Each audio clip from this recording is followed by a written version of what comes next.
Writing section. तो देखो long task में हमने बहुत ही बढ़िया टॉपिक स्टार्ट किया है जिसका नाम है आर्टिकल राइटिंग।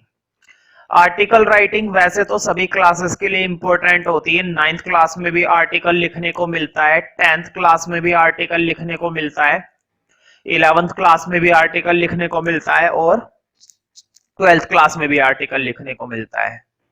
लेकिन फिर भी आधे से ज्यादा बच्चे कर देते हैं उसमें गलतियां। ठीक है, तो आर्टिकल का मतलब ये नहीं होता है कि बहुत सारे टॉपिक के बेस पर तुम आर्टिकल कर लो। कुछ खास इंपॉर्टेंट आर्टिकल ऐसे होते हैं जो अक्सर पेपर में देखने को मिलते हैं और उनको हम कर सकें। तो कुछ क्वेश्चन पेपर के बेस पर मेरे पास कुछ इंपॉर्टेंट टॉपिक होते हैं आर्टिकल के, वो मैं बच्चों को कराता हूं। लेकिन इसका मतलब ये बिल्कुल भी नहीं है कि बिल्कुल वही आर्टिकल तुम्हारे पेपर में पूछा जाएगा। ठीक है, हाँ उसके बेस पर तुम्हें हेल्प जरूर मिलेगी ताकि तुम उस आर्टिकल को कर सको जो पेपर में आया हुआ है। ठीक है, तो ज्यादा समय वेस्ट करते ना करते हुए आज का नेक्स्ट टॉपिक देखते हैं। अभी तक मैंने एक आर्टिकल करा दिया है आई थिंक, शायद। ठीक है, तो अगला टॉपिक बहुत ही बढ़िया है, ये भी काफी इंपॉर्टेंट है और अक्सर पेपर में पूछा जाता है। भाई इंडिया की बात हो रही है और इंडिया के अंदर करप्शन ना हो, ये तो भाई गलत बात है। अपने भारत के अंदर भ्रष्टाचार ना हो ये तो गलत बात है, तुम भी जानते हो। एक छोटा सा बच्चा, एक बड़ा बुढ़ा, एक जवान इंसान, एक औरत, एक आदमी, एक बड़ा बच्चा, जैसा मर्जी इंसान हो, उसके अंदर करप्शन कूट कूट के जरूर भरा हुआ होता है। एक असली इंडियन तभी कहलाता है जब उसके अंदर क्या होता है, करप्शन होता है। खैर, तो स्टार्ट करते हैं भाई, बहुत ही बढ़िया टॉपिक है। उम्मीद करता हूं तुम्हें अपने देश की बुराई करने में मजा आएगा। खैर ये तो जोक की बातें हैं, मजाक वाली बातें हैं कि बुराई करने में मजा आएगा। अपने देश कितना भी बुरा हो लेकिन उसकी बुराई नहीं करनी चाहिए। खैर हमें क्या लेना, हमें अपना पढ़ाई करनी है। लॉन्ग राइटिंग टास्क मैंने पहले ही बताया था। लॉन्ग राइटिंग टास्क के अंदर इसको इंक्लूड किया जाता है, आर्टिकल राइटिंग को। Corruption, sorry, article writing bracket में 6 to 10 मार्क्स। कहने का मतलब ये 6 नंबर का भी आ सकता है, 8 नंबर का भी आ सकता है, 10 नंबर का भी आ सकता है। 10 से ऊपर का कभी कोई आर्टिकल नहीं आता, 6 से कम का कभी कोई आर्टिकल नहीं आता। रेंज है, 7 नंबर का आ सकता है, 10 नंबर का आ सकता है, 6 नंबर का आ सकता है। ठीक है, वैसे 6 नंबर का चांस बहुत ही कम है, 10 नंबर में आर्टिकल बहुत आता है। वेटेज देखो इसकी, 150 to 200 वर्ड्स। 150 से तुम्हें कितने शब्दों का लिखना है, 200 शब्दों तक का। मैं फिर से वही बोलूंगा, कुछ बच्चों के दिमाग में ये बात बैठी भी होती है, यार 2 पेज फेल कराऊंगी, यार तो 3 पेज फेल कराऊंगा, 100 पेज फेल कराऊंगा। नहीं, मार्क्स तुम्हारे पेजेस के हिसाब से नहीं मिलते हैं। अगर 200 वर्डों का आर्टिकल आया है, 10 नंबर का आर्टिकल आया है, तो इसका मतलब ये नहीं कि तुम भरते चले जाओ भरते चले जाओ, नहीं। मार्क्स मिलते हैं तुम्हारे लिखी हुई चीज के ऊपर कि तुमने लिखा क्या है, ग्रामेटिकल कैसे मिस्टेक्स करी है, स्पेलिंग कितनी सही करी है। इन चीजों के बेस पर मार्क्स देखे जाते हैं, ना कि इस चीज के बेस पर कि तुमने 2 पेजेस भरे हैं या 3 पेजेस भरे हैं या 4 पेजेस भरे हैं। अगर तुम अपनी कॉपी की एक साइड भी भर कर आते हो ना, सिर्फ एक पेज की एक साइड, और बहुत ही बढ़िया लिखा है तुमने, तुमने उसके अंदर 150 शब्द लिखे और 150 के 50 ग्रामेटिकली और स्पेलिंग वाइज बिल्कुल सही हैं, तो 10 में से तुम्हारे 9 नंबर पक्के हैं। और हो सकता है किस्मत अच्छी हो तो 10 में से 10 भी पक्के हैं, गारंटी के साथ। तो मुद्दे की बात ये नहीं कि तुम कितना ज्यादा लिख कर आते हो, मुद्दे की बात ये कि तुम कितना सही लिख कर आते हो। सही पर मार्क्स मिलते हैं, ज्यादा पर मार्क्स नहीं मिलते। ज्यादा लिखना है तो फिर तो कुछ भी लिखते चले जाओ उसमें मन करते हुए। ठीक है, तो टॉपिक बहुत ही बढ़िया है भाई। टॉपिक है हमारा करप्शन, भ्रष्टाचार। वैसे तो तुम्हें करप्शन के बारे में मालूम होगा, लेकिन कुछ निराले बच्चे ऐसे जरूर होंगे जिनको अभी भी करप्शन के बारे में मालूम नहीं होगा। तो मैं बताता हूं कि पहले करप्शन क्या चीज होती है। क्योंकि भाई जिसके बारे में तुम आर्टिकल लिखना चाह रहे हो, जिसके बारे में तुम पैराग्राफ लिखना चाह रहे हो, पहले ये तो पता चले कि वो चीज क्या है। भाई खाना खाते हो, पहले पूछोगे ना भाई क्या है खाने में, या होटल में जाके बोलोगे भाई दे दे, दे दे जो भी देना है दे दे खाना खा, वो कुछ भी उठा के दे देगा खा जाओगे, नहीं। पहले डिश बतानी पड़ती है, उस डिश के बारे में तभी तो बता पाओगे जब वो डिश तुम्हें मालूम होगी। कुछ भी मुंह उठा के खा लोगे। मान लो सड़क पर जा रहे हो, बस तुम्हें करनी है, बस में टिकट मांगोगे तुम, वो पूछेगा कहां तक जाना है, वो कहेगा भाई दे दे तू टिकट दे दे बस। हाँ दूंगा, टिकट दूंगा, पहले बता तो सही कहाँ जाना है। नहीं टिकट दे दे तू, ऐसे नहीं होता, वो उतार के बाहर फेंक देगा तुम्हें। तो पहले करप्शन के बारे में देख लेते हैं। देखो हर जगह ये जो गलत काम होते हैं ना, ये करप्शन का पार्ट हो जाता है। आज अगर किसी सरकारी अस्पताल में तुम्हें कुछ काम कराना है तो वहां पर तुम बताओ, सरकारी अस्पताल में कोई पैसे देने की बात होती है? नहीं। लेकिन आज के समय में तुम्हें कुछ भी काम कराना है तो पहले पैसे देने पड़ते हैं, और जरूरत से ज्यादा देने पड़ते हैं। मान लो किसी गवर्नमेंट ऑफिस में चले गए, तुम सरकारी दफ्तर में चले गए, तुम्हें कुछ काम कराना है, सरकारी दफ्तर में कुछ काम कराने के लिए तुम्हें पैसे देने पड़ते हैं। हर जगह तुम्हें कुछ ना कुछ कराने के लिए पैसे देने पड़ते हैं, और कुछ ना कुछ लोग गलत करने में लगे रहते हैं। फॉर एग्जाम्पल, तुम ट्रैफिक में जा रहे थे और तुमने सिग्नल तोड़ दिया। भाई अक्सर ऐसा होता है, इसमें कोई बुरा मानने वाली बात नहीं है, तारीफ की बात है कि तुमने सिग्नल तोड़ा है। तो तुमने सिग्नल तोड़ दिया और ट्रैफिक पुलिस ने तुम्हें पकड़ लिया। वो चालान काटना चाहिए, चालान नहीं काटेगा, वो तुमसे पैसे ले लेगा। यही तो सारी चीजें करप्शन है। जब भी किसी भी तरह की किसी भी देश में कोई गलत एक्टिविटी हो रही है, कुछ गलत हो रहा है, वो गलत चीज किस में आ जाती है? करप्शन में। तुमने देखा होगा आजकल चुनाव वगैरह होते हैं, चुनाव के अंदर भी तो बहुत सारी गलत चीजें होती हैं। पहले चुनाव के अंदर हम नेता को जिता देते हैं और फिर वो कुछ भी करता रहता है जो देश के हित में हो या ना हो। ये सारी चीजें किसका पार्ट है? करप्शन का। तो करप्शन कहने का मतलब कोई सी भी गलत एक्टिविटी जो अपने देश के अंदर या दूसरे देश के अंदर, जरूरी नहीं अपने देश में हो रही है भाई, ये गलत बात है। करप्शन इतनी अच्छी चीज है कि सब करते हैं, सब करते हैं। ठीक है, तो स्टार्ट करते हैं भाई। बहुत तारीफ हो गई इसकी करप्शन की, इतनी तारीफ तो मैंने कभी अपनी नहीं करी जितनी मैंने करप्शन की कर दी। तो देखते हैं भाई, बहुत ही बढ़िया चीज है, कमाल की चीज है। Corruption is a global problem. अब ये एक बड़ी चीज है, ग्लोबल। तुम सोचते होंगे यार लोकल क्या होता है? मालूम है तुम्हें लोकल क्या होता है? लोकल का मतलब होता है छोटा एरिया। लोकल का मतलब क्या होता है? छोटा एरिया। जैसे कि एक एग्जांपल देता हूं, मोजपुर की अगर हम बात करें तो मोजपुर एरिया कैसा है? अपना लोकल एरिया है, छोटा एरिया है, कोई बहुत बड़ी बात हो रही है। अगर हम दिल्ली की बात करें तो दिल्ली भी लोकल एरिया में आ जाती है, छोटे एरिया में आ जाती है। लेकिन अगर हम इंडिया की बात करें तो ग्लोबल लेवल पर बात हो रही है। अमेरिका की बात करें तो ग्लोबल लेवल पर बात हो रही है। मतलब जब एक देश से दूसरे देश की बात करते हैं, ध्यान से सुनो, ये इकोनॉमिक्स की टर्म है ग्लोबल, लेकिन मैं तुम्हें इंग्लिश में समझा रहा हूं ताकि तुम्हें समझ में आ जाए। ध्यान से सुनोगे तो ही आएगा, कान खोल कर बैठ जाओ और आंखों को देखते रहो ध्यान से। मेरे को वीडियो में बहुत अच्छा दिखाई देता हूं मैं। ग्लोबल का मतलब होता है एक देश से दूसरे देश की बात होना, और लोकल का मतलब होता है एक जगह से दूसरे जगह की बात होना, छोटे लेवल पर। मोजपुर, विजय पार्क, सिलमपुर, शादरा, दिल्ली, मोजपुर, सबके सब ये लोकल है। लेकिन एक कंट्री से दूसरी कंट्री ग्लोबल है। तो देखो क्या लिखा हुआ है, corruption is a global problem. Global problem मतलब हर एक देश में। ग्लोबल को मैं हिंदी में बता देता हूं, ग्लोबल का मतलब होता है वैश्विक। ये तुमने एसएसटी में सुना होगा, वैश्वीकरण, ग्लोबलाइजेशन, शायद अगर ध्यान से पढ़ा हो तो सुना होगा। मूर्खों की बात नहीं हो रही, अगर तुम पढ़े लिखे हो तो समझ में आएगा। अगर तुम मूर्ख हो फिर टेंशन मत लो, मूर्ख का कुछ नहीं हो सकता।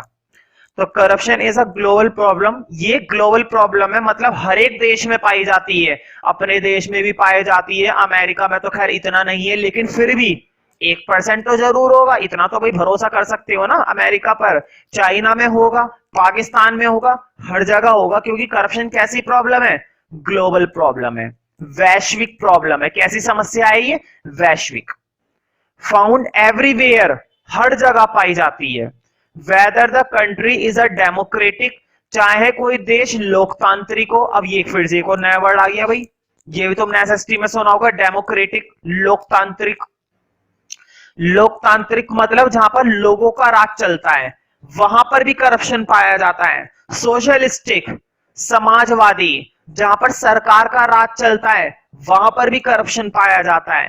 कम्युनिस्ट, साम्यवादी, जहां पर दोनों का राज चलता है वहां पर भी करप्शन पाया जाता है। डेवलपिंग, जो अभी विकास कर रही है, विकासशील, ऐसा देश जो क्या कर रहा है, विकास कर रहा है, वहां पर भी करप्शन पाया जाता है। डेवलप्ड, विकसित, ऐसा देश जो विकसित हो चुका है, वहां पर भी करप्शन पाया जाता है। इस आर्टिकल के अंदर बहुत हैवी शब्द आएंगे, और अगर कोई वर्ड ऐसा लगता है कि यार इसका मतलब हमें मालूम नहीं है, तो वीडियो को पॉज कर सकते हो, वीडियो को बैक कर सकते हो, लेकिन वो वर्ड जरूर तुम्हारे नोट में लिखा हुआ होना चाहिए हिंदी में। अगर नहीं पता है तो, और अगर पता है तब तो अच्छी बात है। मैं क्लास में कभी भी कोई सा भी शब्द किसी भी बच्चे से वीडियो के दौरान या वीडियो के बाद कभी भी कहीं भी पूछ सकता हूं, और अगर वो शब्द तुमने नहीं बताया और वो वर्ड तुम्हारे नोट में नहीं लिखा हुआ है, फिर तो तुम लोग जानते ही हो मुझे। ठीक है, तो डेमोक्रेटिक का मतलब होता है लोकतांत्रिक, सोशलिस्ट का मतलब होता है समाजवादी, और कम्युनिस्ट का मतलब होता है साम्यवादी, और डेवलपिंग का मतलब होता है विकासशील, और डेवलप्ड का मतलब होता है विकसित। चाहे कोई देश विकसित हो, चाहे कोई देश विकासशील हो, चाहे कोई देश समाजवादी हो, चाहे कोई देश साम्यवादी हो, चाहे कोई देश लोकतांत्रिक हो, हर जगह क्या पाया जाता है भाई, करप्शन। तो करप्शन तो भाई भगवान हो गया, क्योंकि हर जगह तो भगवान ही पाया जाता है। इसका मतलब ये हुआ कि हमें इसकी क्या करनी चाहिए, पूजा। नहीं भाई, ये गलती मत कर देना, करप्शन की पूजा करोगे, ये तो खैर मजाक की बात है ना, ये एक बुराई है। करप्शन अच्छी बात नहीं है। खैर आगे बढ़ते हैं। It is not only shocking, ये सिर्फ चौंकाने वाली बात नहीं है, बट ऑल्सो डिस्गस्टिंग सिचुएशन। देखा, डिस्गस्टिंग का मतलब होता है सबसे ज्यादा बुरी स्थिति है ये सबसे चौंकाने वाली बात भी है, और सबसे ज्यादा बुरी स्थिति है, सबसे ज्यादा घृणा करने वाली स्थिति है कि अपने देश में दूसरे देशों, खैर दूसरे देशों की तो छोड़ो, अपने देश की समझ ले हम, वही बड़ी बात है। अपने देश में करप्शन पाया जाता है, तो हमें इस करप्शन को क्या करना पड़ेगा, खत्म करना पड़ेगा। अब देखते हैं कैसे। Various measures can be suggested to kill the devil of corruption. कई सारे हमारे पास तरीके हैं, मेथड हैं। मेजर्स का मतलब होता है विधियां।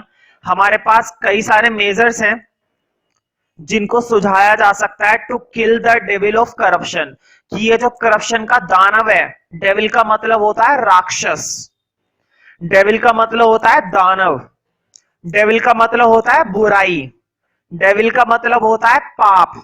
इसमें से जो भी वर्ड पसंद हो, हालांकि चारों वर्ड तुमसे मिलते जुलते, लिख लो।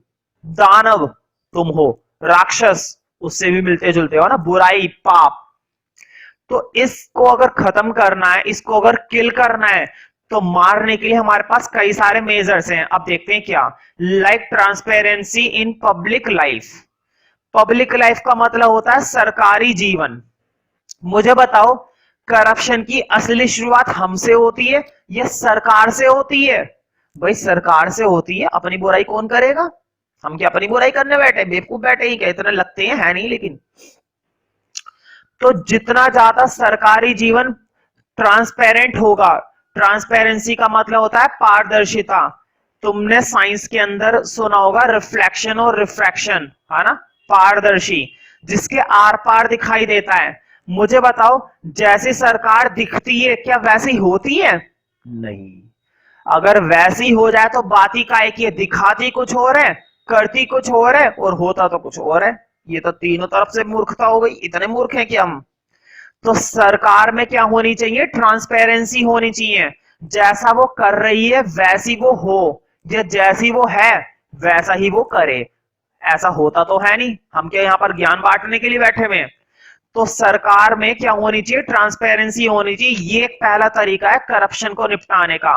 अगर भ्रष्टाचार को खत्म करना है तो सरकार जैसी है वैसी ही दिखाई दे और वैसे ही काम वो करे, लेकिन होता कुछ और, ये उल्टा होता है, बोलती कुछ है करती कुछ और है। क्यों? क्योंकि पब्लिक लाइफ में पारदर्शिता है ही नहीं। Strict laws to deal with the corruption cases, हमें सख्त कानून बना, ये एक दूसरा उपाय है। पहला उपाय क्या था, सरकार को कैसा होना पड़ेगा, ट्रांसपेरेंट होना पड़ेगा, जैसी वो है वैसा ही वो काम करे। ठीक है। सरकार को क्या होना पड़ेगा, ट्रांसपेरेंट होना पड़ेगा, पारदर्शी होना पड़ेगा। पहला मेथड करप्शन को खत्म करने का। दूसरा मेथड क्या है, strict laws to deal with the corruption. अगर भ्रष्टाचार को निपटाना है, भ्रष्टाचार को खत्म करना है, ये जो भ्रष्टाचार के केसेस हैं इनको खत्म करना है, तो हमें सख्त कानून बनाने पड़ेंगे। हालांकि भारत के अंदर कानून तो बहुत बनते हैं, मैं ये नहीं कह रहा कि कानून नहीं बनते, कानून तो इतने बनते हैं, इतने बनते हैं, इतना तो इंसान का शरीर नहीं बनता जितने कानून बनते हैं। तो कानून तो दुनिया भर के बनते हैं, मुद्दे की बात है कि उनको कानूनों को मानता कौन है।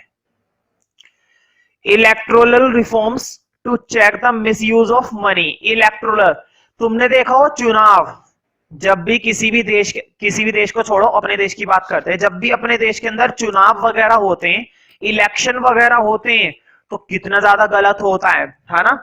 एक पार्टी दूसरी पार्टी को पीछे छोड़ने के चक्कर में कुछ भी गलत से गलत करती है, अंधाधुंध पैसा खर्च करती है, अपनी ताकत का गलत इस्तेमाल करती है, गुंडागर्दी करती है। हालांकि गुंडागर्दी तो अब खैर बहुत कम हो गई है, लेकिन भरोसा करो एक दिन फिर होगी, ठीक है, भरोसा करो, मुझ पर नहीं, चुनावों पर। तो हमें उस चुनाव में क्या करने पड़ेंगे, सुधार करने पड़ेंगे। लिख लो, इलेक्टोरल रिफॉर्म्स का मतलब होता है चुनावी सुधार। इलेक्टोरल का मतलब होता है चुनावी, और रिफॉर्म्स का मतलब होता है सुधार। तो हमें क्या करना पड़ेगा, चुनाव में सुधार करना पड़ेगा कि वो मिसयूज ना करे मनी का। मिसयूज का मतलब होता है गलत इस्तेमाल, अपने पैसे का जरूरत से ज्यादा इस्तेमाल करते हैं और गलत इस्तेमाल करते हैं एक पार्टी को पीछे छोड़ने के लिए, ठीक है। एंड मसल पावर, और अपनी ताकत का इस्तेमाल करते हैं गुंडागर्दी करने के लिए। ये तो गलत है ना, ये तो गलत है भाई। तुम अट्ठे कट्टे हो, एक पिलपिला आदमी तुम्हारे सामने आ जाए, तुमने उसको पीच दिया, तो कौन सा तीर मार दिया तुमने। रिफॉर्म इन जुडिशियरी सिस्टम, और न्यायपालिका में भी सुधार करना पड़ेगा। तुमने देखा होगा देश के अंदर न्याय करने के लिए अदालतें बनवाई गई हैं, हाई कोर्ट बनवाए गए हैं, सुप्रीम कोर्ट बनवाए गए हैं, ठीक है, कमर्शियल कोर्ट्स बनवाई गई हैं, स्टेट कोर्ट्स बनवाई गई हैं, जहां पर मुकदमे लड़े जाते हैं, लेकिन वहां पर भी करप्शन है। एक अमीर इंसान पैसे देकर बच जाता है और एक गरीब इंसान बेचारा फंस जाता है, तो उसमें भी सुधार होना बहुत जरूरी है। जुडिशियरी का मतलब होता है न्यायपालिका, और सिस्टम का मतलब होता है प्रणाली। तो ये जो न्यायपालिका की प्रणाली है, इसमें भी क्या करने की जरूरत है, सुधार। ये तीसरा तरीका है। To quicken the disposal of cases of corruption. अगर करप्शन के केसेस को डिस्पोजल करना है, खत्म करना है, तो हमें इन सबको तेजी से करना ही पड़ेगा। But the four most duty, लेकिन सबसे पहला कर्तव्य क्या है, सबसे पहला कर्तव्य हमारा ये है, एंड द रिस्पॉन्सिबिलिटी, और सबसे बड़ी जिम्मेदारी, सबसे बड़ी जिम्मेदारी है विद द कॉमन मास, आम आदमी के साथ। अगर आम आदमी ठीक तरह से रहना शुरू कर दे, ना ही वो करप्शन को बढ़ावा दे और करप्शन को खत्म करने की कोशिश करे, तो एक दिन अपने देश में से करप्शन खत्म हो जाएगा। तो सबसे बड़ा कर्तव्य, सबसे बड़ी जिम्मेदारी किसके साथ है, आम आदमी के साथ। कॉमन मास का मतलब यहां पर है आम आदमी, आम जनता। मास का मतलब ये मत समझना मैन लिख लो, यहां पर कॉमन मैन लिख सकते हैं, कॉमन मैन, लेकिन मास ही रहने देना, ठीक है। देखो, जरूरी नहीं है हम सिंपल शब्द इस्तेमाल नहीं कर सकते, लेकिन इंग्लिश की लिटरेसी की खासियत होती है, लिटरेरी की ब्यूटी होती है कि तुम अपनी बात को कितने हैवी शब्दों से बोलकर बता रहे हो। तुमने अपने आर्टिकल के अंदर कितने हैवी वर्ड इस्तेमाल करें, इससे तुम्हारे मार्क्स पर फर्क पड़ता है। एक बच्चा सिंपल शब्दों का इस्तेमाल करके आर्टिकल लिख रहा है, और एक बच्चा हैवी शब्दों का इस्तेमाल करके आर्टिकल लिख रहा है। सिंपल शब्द वाले ने 2 पेजेस भर दिए, बिल्कुल सही करा, कोई ग्रामेटिकल गलती नहीं थी। और जो हैवी वर्ड इस्तेमाल कर रहा था ना, जो बहुत ही दमदार शब्द और बढ़िया शब्द इस्तेमाल कर रहा था, उसने 1 पेज भरा, कोई ग्रामेटिकल गलती नहीं थी। इसको भी 10 नंबर मिलेंगे, उसको भी 10 नंबर मिलेंगे। बताओ बुद्धिमान कौन हुआ, ये वाला। इसकी कॉपी चेक करने में टीचर खुश हो जाएगा, इसकी कॉपी चेक करने में टीचर शायद खुश ना हो। वो कहेगा इसमें कौन सी बड़ी बात है, नॉर्मल आर्टिकल लिखा है, बिल्कुल सही लिखा है, 10 नंबर दिए। इस बच्चे ने बहुत ही कमाल का आर्टिकल लिखा है, क्योंकि ऐसे शब्द डाले हैं मुझे डिक्शनरी का इस्तेमाल करना पड़ा ढूंढने के लिए। समझ रहे हो ना? ये वो बातें हैं जो शायद ही तुम्हें कोई इंग्लिश का टीचर बता पाएगा, जो बातें मैं बता पा रहा हूं। ठीक है, तो मायने रखता है। कुछ बच्चे बचना चाहते हैं, यार ये तो बड़ी टिपिकल वोकैबुलरी इस्तेमाल कर रहा है, इसके अंदर तो बहुत ही हैवी वर्ड इस्तेमाल हो रहे हैं। भाई तुम हैवी वर्ड अगर छोड़ते ही रहोगे तो इंग्लिश में क्या तुम कुछ आगे बढ़ पाओगे? फिर हैवी शब्दों का इस्तेमाल करना सीखो। आज नहीं तो कल, कल नहीं तो परसों, कभी ना कभी तो करना पड़ेगा, तो क्यों ना आज से ही कर लो, क्यों ना आज से ही कर लो। ठीक है, तो सबसे बड़ा कर्तव्य और सबसे बड़ी जिम्मेदारी किसकी है? आम आदमी की। अगर आम आदमी चाहेगा तो ही कुछ हो पाएगा, वरना कुछ भी नहीं हो पाएगा। नेक्स्ट पैराग्राफ देखते हो, last paragraph. Corruption can be checked when the rulers themselves set an example for the common man to follow. Corruption की जांच की जा सकती है, करप्शन के बारे में पता लगाया जा सकता है, ऐसी बात नहीं है। करप्शन के बारे में पता लगाया जा सकता है when the rulers themselves set an example for the common man. Ruler का मतलब होता है शासक, जो अपने देश के अंदर, अपने राज्य के अंदर, अपने शहर के अंदर शासन करते हैं, मतलब सरकार। अगर सरकार खुद एक उदाहरण बन जाए आम लोगों के लिए, ध्यान से सुनो, लोग किसके अनुसार चलते हैं? सरकार के अनुसार। लोग किस कानून का पालन करते हैं? सरकार के कानूनों का पालन करते हैं। लोगों का जीवन किसके हिसाब से चलता है? सरकार के हिसाब से। अगर वही सरकार करप्ट हो जाए, भ्रष्ट हो जाए, भ्रष्टाचार हो जाए, तो क्या लोग मानेंगे? फिर वही तो हो रहा है। अगर सरकार खुद एक बढ़िया उदाहरण बन जाए उन लोगों के लिए जो अपने देश में रह रहे हैं, तो वो लोग भी सुधर जाएंगे और सरकार तो सुधर ही जाएगी, है ना? लेकिन ऐसा होता ही तो नहीं है।